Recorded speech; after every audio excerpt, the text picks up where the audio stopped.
So guys, hello, mayong hapon. So may i-share lang akong message sa inyo. May nagko-comment sa akin na sabi niya, "Ma'am, please tulungan niyo ako, ma'am. Please, ma'am, anang alang sa anak ko, ma'am." So ayun po yung sinasabi niya.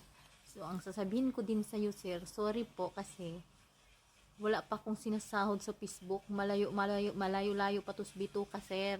So, pwede kayo manghingi ng tulong dun sa mga yung mga malalakas na vlogger, yung kilalang-kilala na vlogger, or pwede kayong lumapit sa gobyerno or sa kapitan. Ayun, sir, may mga sahod yun sila buwan-buwan, sir. Kasi ako, sir, naghahanap pa lang din ako ng trabaho eh.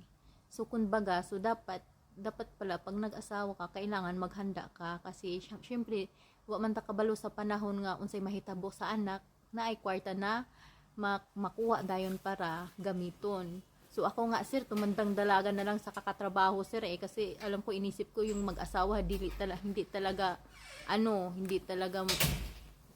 basta-basta. Kaya siguro ganito yung yung pag-iisip ko kasi siyempre sa panahon ngayon, 'di ba, ang mamahal ng mga bilihin.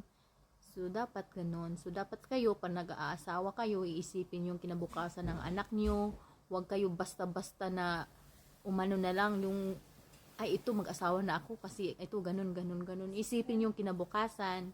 Kaya yun. So yan po yung tambag nako ninyo.